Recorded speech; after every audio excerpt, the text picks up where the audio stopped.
Welcome,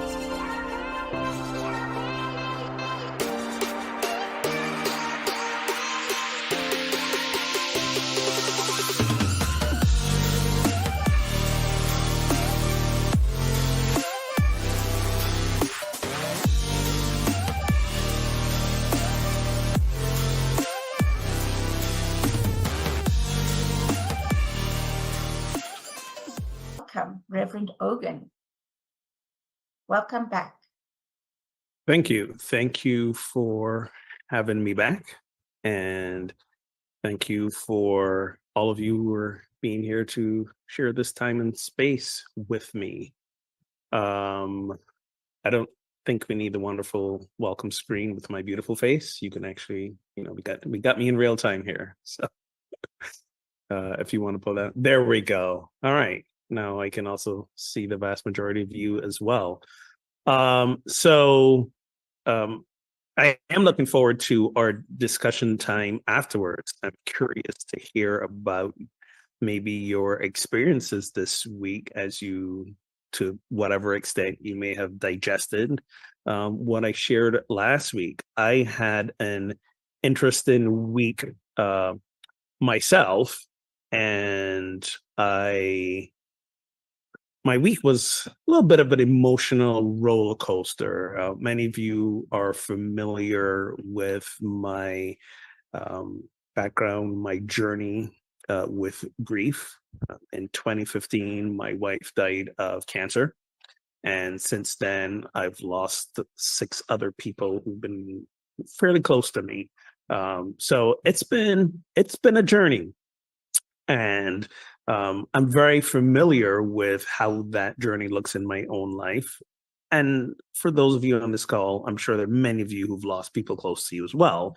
You are familiar with how your journey goes. And what I realize half the time is that when I am experiencing what I like to call a swell of grief, oftentimes, I'd say, 90% of the time, my body gets there before my brain does. What that means is I feel it happening before I'm cognitively aware that that's what's happening. So I began to feel that swell kicking in, and at first I was like, what's happening? Why am I feeling so unmotivated to do anything? Why am I feeling so cranky and so crabby? Why is it that I just want to sit and watch hours of TV and also play Candy Crush for quite some time? By the way, broke a few Candy Crush personal records this week as a result of it. But took me a couple days to go like, oh, I know what this is. And then to sit in it and not to try and figure out what it's about. Although I can't shut that part of my brain down as much as I try. It's all about feeling what comes up, noticing, sitting with it. And as the thinking mind starts to take over, redirect that back into the feel of it. But eventually what came up for me is that's probably what my body is feeling, is the fact that on February 13th coming up, it would have been my 25th wedding anniversary. And it's interesting because I'm not going to lie to you, some years I forget. Some years it's like, I don't get to February like 21st maybe. And I was like, oh crap, that was my anniversary, would have been like a week ago. I completely forgot. So part of my grief journey is sometimes being so present in that moment of just resonating with what I feel and not necessarily my memory, that sometimes these, what we call, big dates come and go, and I don't always acknowledge them. But this time is different. So I'm in that. And my interesting experience of that was as I began to feel this lack of motivation and things taking 15 times as long to do, I began to panic a little bit. And the reason I began to panic is because I shared this link with you last week. It's my Substack. It's a newsletter in which I write, I call it my musings on life, love, loss, and liberation. So I just write a lot of things. And some people subscribe, some people actually pay for the subscription because some of the posts are, behind a paywall. I'm using it as part of my income, part of my efforts to also keep myself disciplined to create more of a write-in career. But I realized days were going by and I had started to write a new post and I was struggling to write this post and getting panicked all the time. And the narrative in my head was, if I don't get this post out, people who are paying for this are going to feel like, well, I paid for this thing and I'm not getting stuff. So I'm going to unsubscribe. And therefore, I'm going to lose money. And so I started panicking. I'm going to lose money because money's tight for me right now. And then I'm going to lose subscribers if I don't write. And then once again, here's this another great project I've started that I'm beginning to fail at. And then, so I started to kind of go down this bit of a rabbit hole, this kind of downward spiral. And of course, when I noticed that, I go through, I got my own process for stopping the spiral. But later on, as I reflected, I realized the spiral started because of my fear of losing out on money. It started because of, in spiritual circles, we like to call it a lack consciousness, but I also like to call it the internalized seeds, norms, and fears of capitalism. In fact, I'll put the link here. When you get the chance, you can look it up. I wrote more about it in greater expansive detail in a post. Not a long post. It was more of a, listen, y'all, I can't do this right now, and here's why. But if you still want something to read, here's another article about this similar situation that I posted 2 years ago in Unity Magazine. You'd think I'd learn how to walk my talk by now, but sometimes, we need that extra nudge. If you remember what I said last week, Martin Luther King Jr. described the 3 evils of the world. He described them as poverty, racism, and militarism.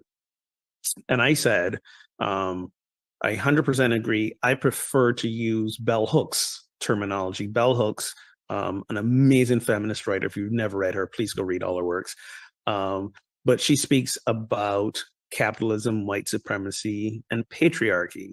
And I'll tie all of them together in a second. But I realized that in my panic of paying more attention to my income, paying more attention to what others will think about this, paying more attention to equating my sense of self and worth by how much I can put out there for others to pay me for, I was living out those internalized seeds of capitalism.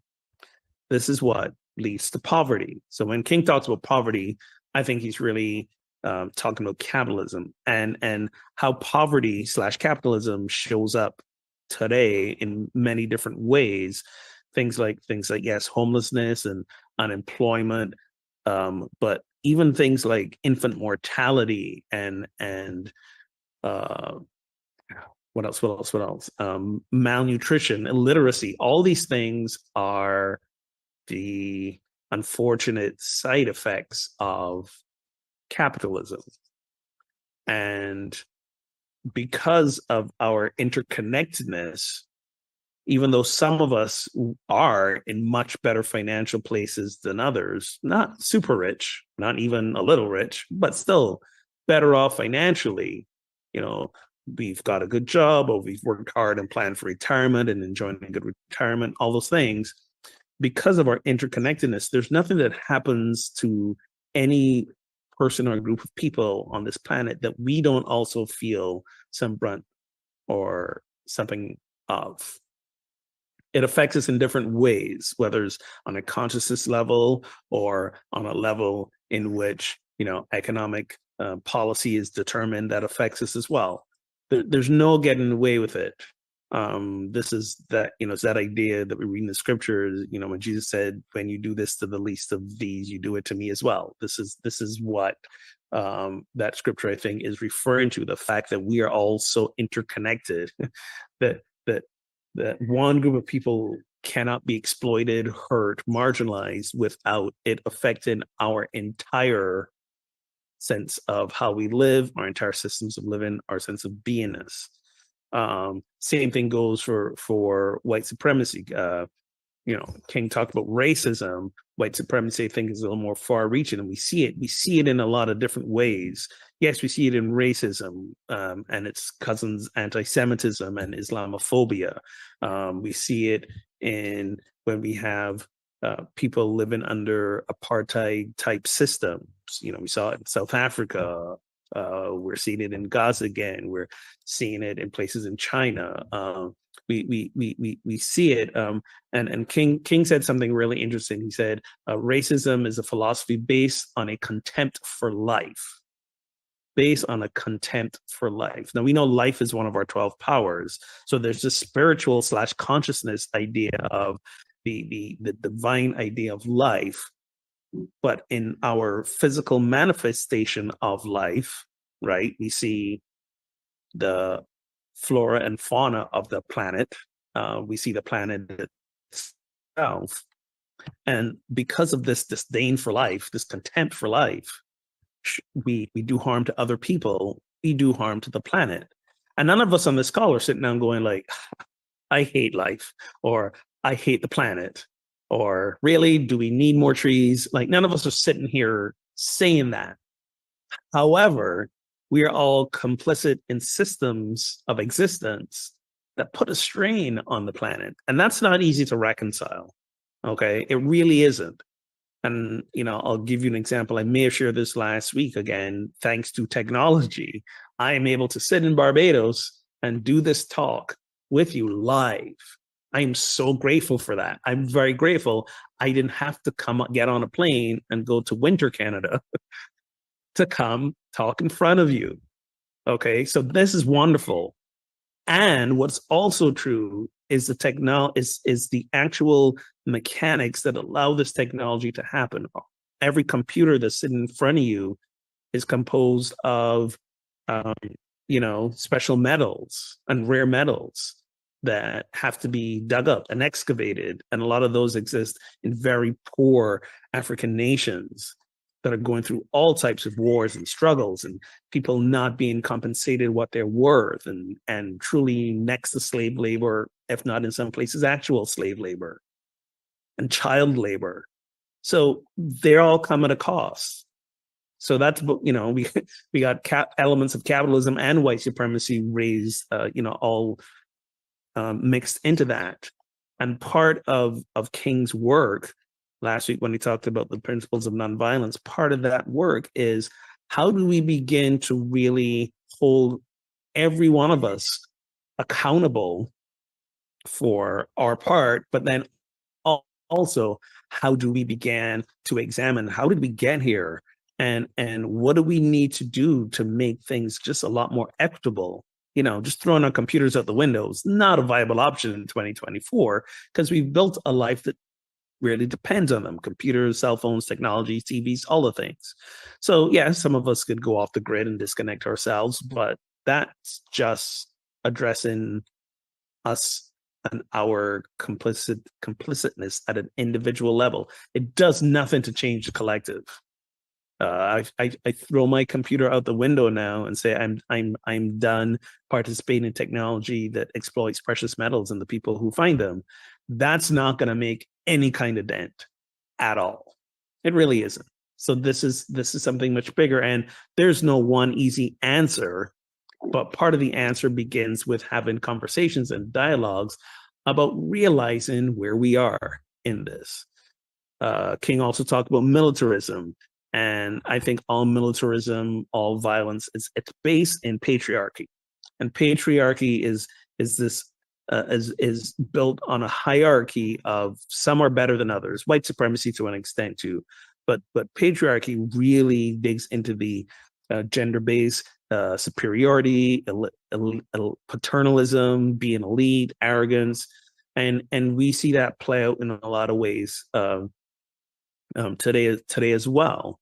Even in religion and spirituality, when we, how many religions, continue to see God as this masculine entity, and yet even here in New Thought, like in Unity, we've let go of the idea of God being a personal being or a being long time ago. God, we talk about God's not male or female, but yet, we still have this concept of divine masculine and divine feminine. We still create a binary for God, a gender-based binary. And when you look at the characteristics of what divine feminine and divine masculine are, they're suspiciously a lot like what I see as the characteristics of here's what men do and roles. Here's what women do and roles. And when you look at those side by side, somehow it's always the women being more subservient roles and the men's roles being more leadership and authoritative. So all I'm saying is, a lot of times when we think we've gotten rid of a concept, all we've simply done is rename it and we shift it, but a lot of the underlying systems of oppression still exist in it. And it's not our fault because it's all we know. We were born into these systems. They're all we know. So we build everything on them, around them. They infuse everything. And it takes a lot of work to go in and deconstruct and decolonize or realize where they are embedded in us and shift them. I remember I wrote a post once about, when it comes to divine masculine, divine feminine, we just bought a lot of those patriarchal ideas and plopped them on top of God and divinity.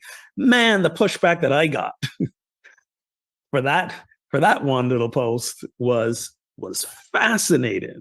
But this is what happens when we hear things that truly start to needle at those embedded ideas that we have that are rooted in systems of oppression.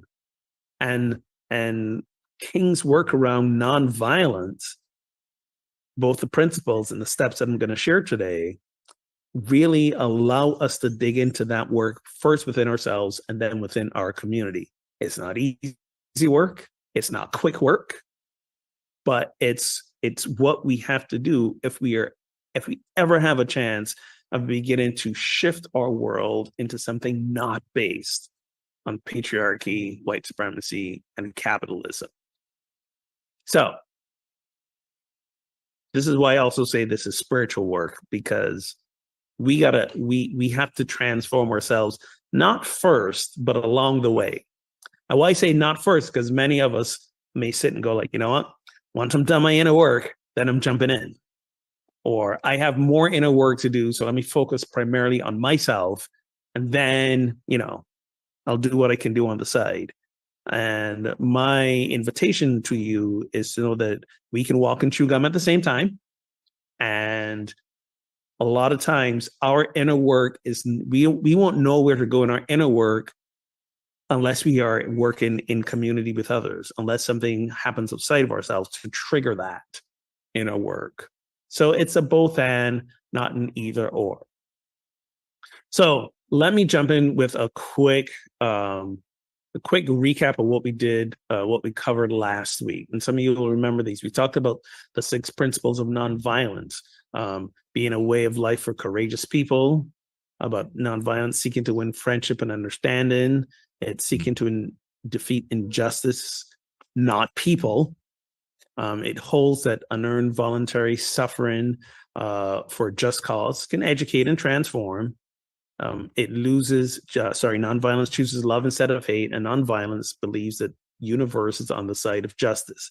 If you missed last week's talk, you can go back and re-listen and get a deeper sense. You can also read King's very first publication. Let me scroll back. The name is escaping me right now. But Strike Toward Freedom, that's what it is. His very first publication, Strike Toward Freedom, is where he sort of outlines these. So, take it directly from the source. But then the question always becomes, principles are great, but how do we actually live them? How do we put them into play in our lives? A lot of spiritual teachings are great about sharing the principles, but maybe a little light on how we actually, live them. So this is what we're going to dive into a little bit more today. The 6 steps of nonviolent social change. We've had the principle, so now we're going to explore some of the steps. And the first step is information gathering. In order to understand and articulate both to ourselves and others an issue or a problem or an injustice, we got to do some research. And research this day and age is kind of fascinating, right? Because I don't know if y'all been on the internet recently, but it's kind of the wild, wild west out there. And there's a lot of biased information out there. And what a lot of us have gotten in the habit of doing is we find the information that supports the point that we've already decided is the right one. So we do it backwards. We don't get the information and then educate ourselves and then go like, oh, so this sort of means this. No. We go like, okay, I know what the right thing is. Let me go find the information that supports my view. And if I find information that doesn't, I'm chucking it out the window because that information can't be right. Those people don't know what they're talking about. So we go through this process. But what I'd like us to do is step back and take a more objective approach. So yes, let's gather the information. Let's investigate and investigate from all sides of the argument. Remember, this isn't about trying to undo or unmake people. It's about what he called evil, what he called, what I'll call things based on these systems of white supremacy, capitalism, and patriarchy. So the idea is to gather in research, gather information on all sides of the argument, and then that's where the education comes from.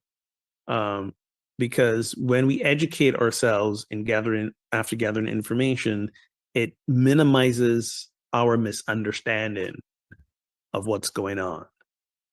And that's when I say minimizes our misunderstanding, that applies to both sides. It applies to whether we find information that supports our point of view or we find information that doesn't.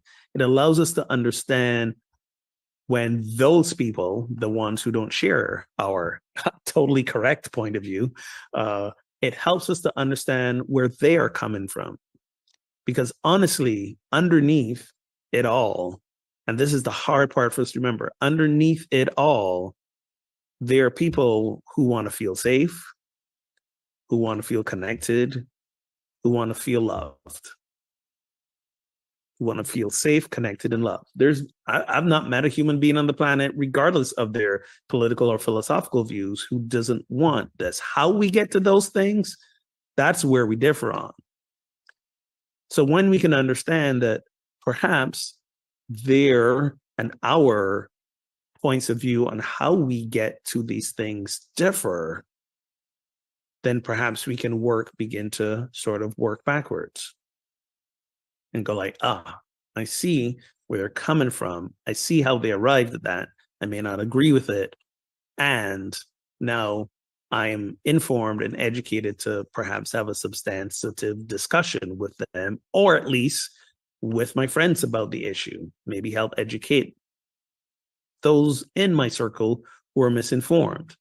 And like I said before, this is a lot of work. It's a long journey. So what really matters is our personal commitment. And this involves really being honest and checking in with ourselves around, am I doing what it takes today, in this moment, in this week, in this month, in this year, where I live, where I work? Am I truly living these principles of nonviolence? Am I truly being that voice, being that presence for nonviolence? Am I standing up in the face of white supremacy, capitalism, and patriarchy, however it might look, wherever I am in any given moment? And part of that personal commitment is realizing that, and I mentioned this last week, as we are those faces and voices of justice, it could potentially bring harm to us as well. And that harm may not always be violent harm. That harm may be exclusion. That harm may be disconnection, and in some cases, it might literally be our job, or cost us family members. Is our personal commitment at the level where we're willing to say yes to that, regardless of what may come our way? And there's no right or wrong answer to that. There's some people in my life I'm prepared to lose. There's some people in my life I'm not. And it becomes a situation where when I'm with the people that I'm not prepared to lose, even if they don't agree with me, what's our conversation going to look like? How do we bridge a gap of different views and still love each other, still be there for each other, still be in each other's lives without compromising our values and our beliefs? So it's not as easy just saying, "Oh yes, if they don't agree with me, they're out of my life." That's not realistic, and also that's also not being centered in love, which King talked about non-violence being. It's a love-centered way of being. So I mentioned, how do we bridge that gap? That's what negotiation is all about. And negotiation is about using intelligence, which we get from our information, our education, but it's also using grace and humor. It's also using empathy. It's about looking for the positive. It's about realizing that this isn't about making that person wrong. It's really about, again, in unity we talk about, we see the Christ in each other. We see the divine in each other. We realize that at our core we are the same, and at our core, because we are the same, that means, again, we want to ultimately experience the same things. We want safety, we want connection, we want to be loved. And if we can have our conversations centered in love around those things, then that begins to shift. And here's the interesting thing we have to realize: that shifting is not just on their part, it's on our part as well. Because many of us get in that place of sort of spiritual righteous arrogance about what we believe. And anytime something is centered around rightness, not righteousness, but rightness, and arrogance and a hierarchy, as in this way is better than your way, then these are just symptoms of patriarchy. These are symptoms of white supremacy.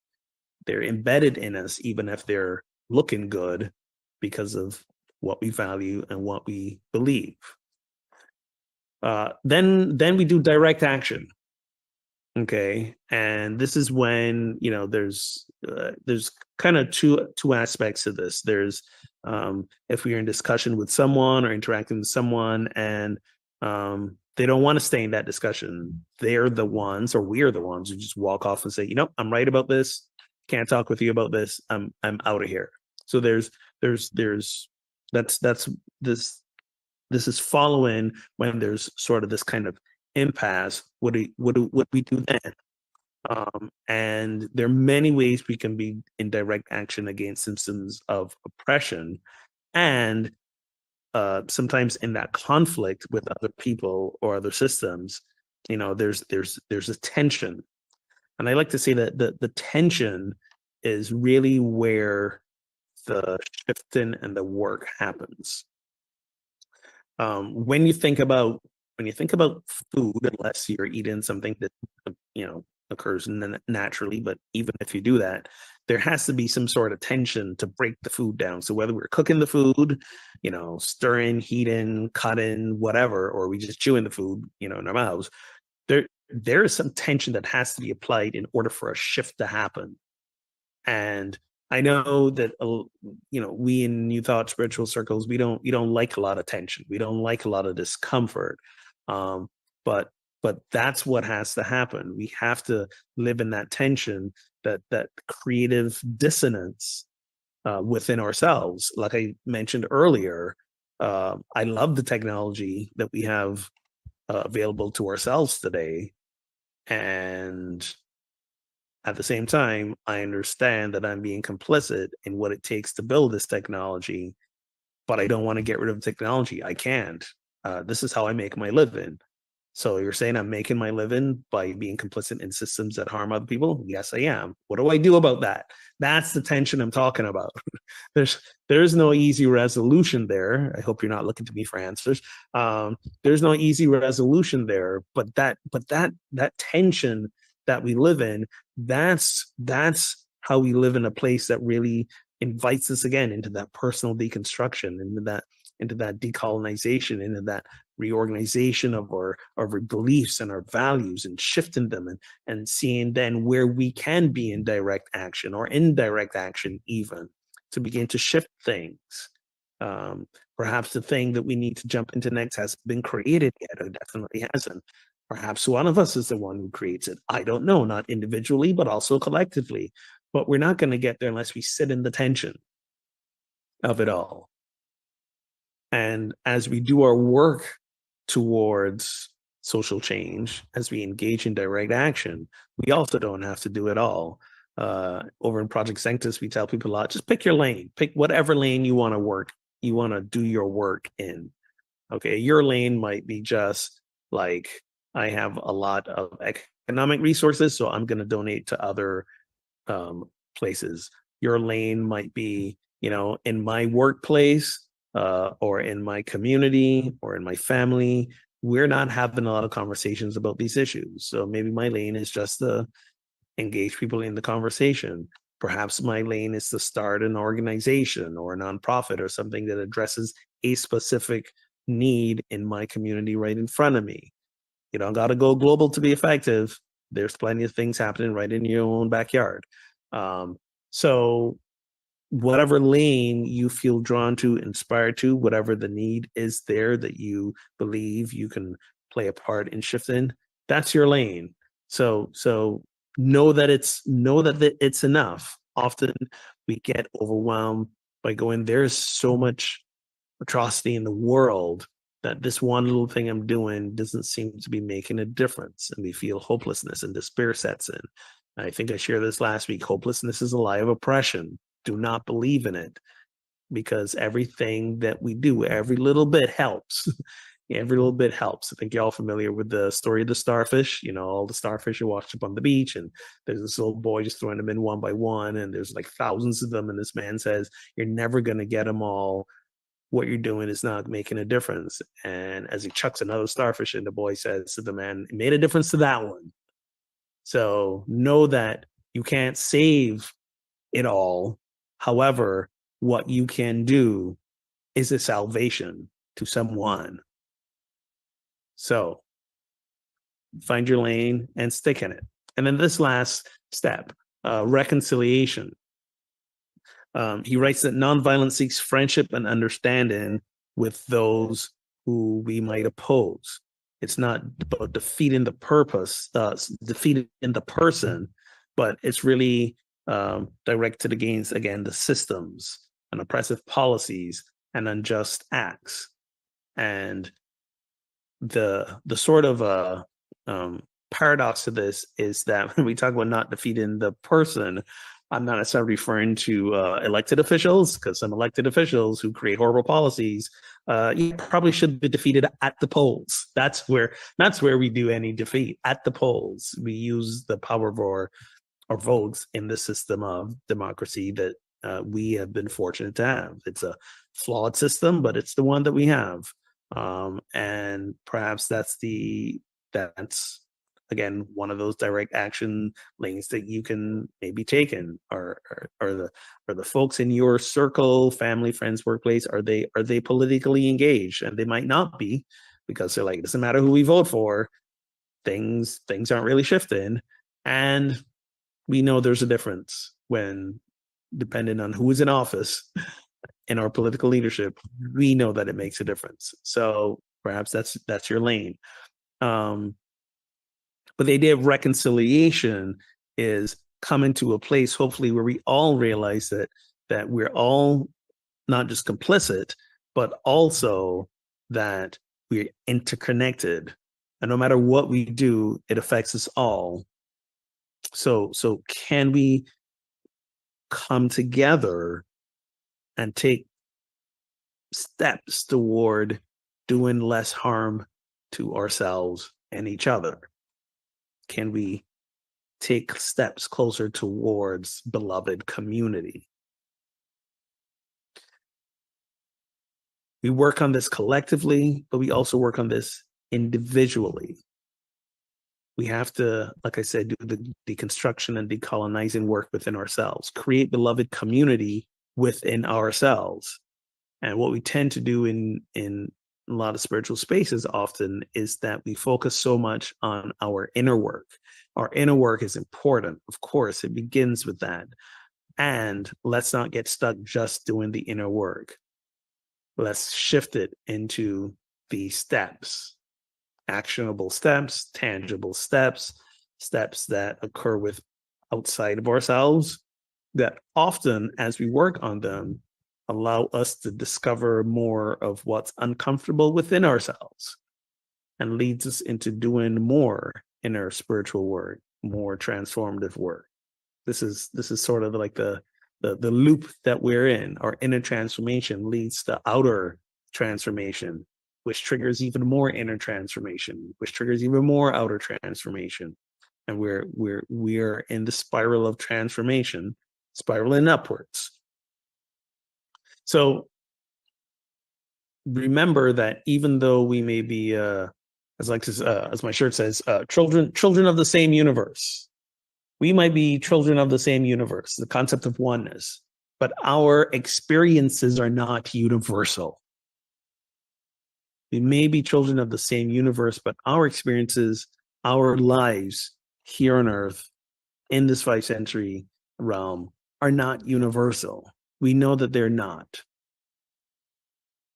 And in taking steps towards beloved community, what we're simply trying to do is create an experience that trends towards universality of equity, a universality of abundance, a universality of justice, a universality of love, of acceptance.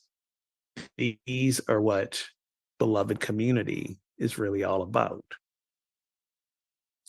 So, my invitation to you this week is to ask yourself, not just where am I in terms of these principles, but more importantly, where am I along the way of enacting these steps, of putting the steps into place so that my life is about building community. And once again, as always, this isn't about trying to make yourself feel bad or feel in shame or embarrassment. It's about assessing where you are now and knowing that you are not in this alone and making the steps towards that beloved community. Speaking of not being alone, I want to reshare these 2 links that I think I shared last week. Some places within Project Sanctus where you can find community to do this work with. And if you also want to do some work on your own in terms of information and education, there's an option for that too. The Conscious Anti-Racism Part 1 program is really about that. So I'm pretty sure most of you, if not all of you on this call, have done a fair share of educating and information gathering over the years.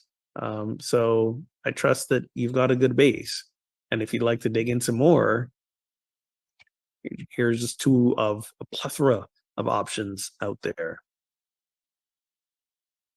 So that's my invitation to you this week. Where are you in creating beloved community, both within yourself and with those around you and within the world? And trust that the work that you're putting in, the transformation that you're undergoing collectively and individually, is indeed making a difference, is indeed creating heaven on earth, is indeed creating a world of love, justice, and equity for all, is indeed making that spiritual ideal and concept of oneness something that we can experience in the here and now. So let's take this into a time of meditation, and I'll invite you, as I did last week, as you gently close your eyes and connect with your breath. Notice what's happening in your body now. Notice parts of you that are resonating with what was just said, parts of you that are feeling uncomfortable with what was just said. Just notice, notice, notice. So let's do that for a few moments in silence. Just breathe and notice.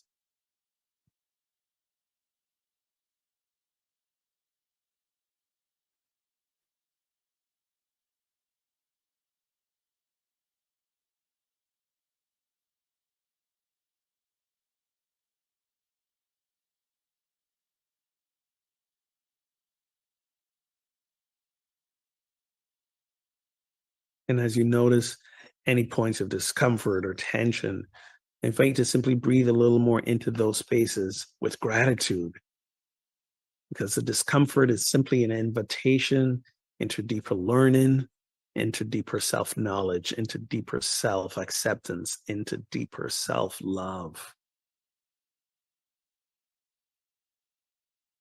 Our places of emotional and spiritual discomfort are truly our wounds inviting us to deeper healing.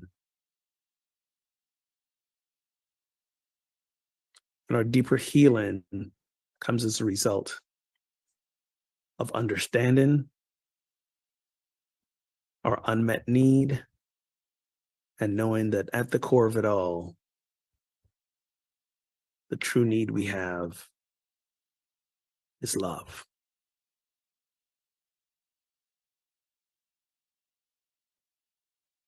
So for a few moments, let us rest in the silent affirmation of knowing that I am love. I am all that I seek. I am love, and I am all that I seek.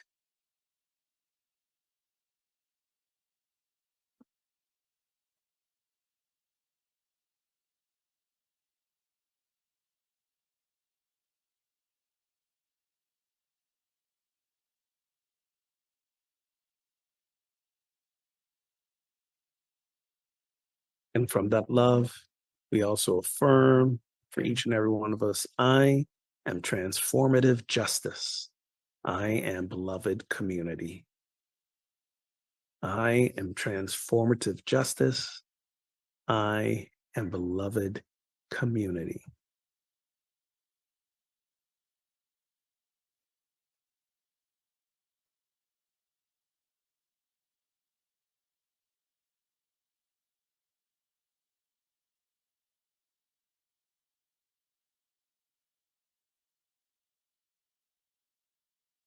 And so we go forth. We go forth as the embodiment and the ambassadors of love, of justice, of beloved community. And in so doing, we heal ourselves, and we heal the world. So it is, so let it be. Thank you so much.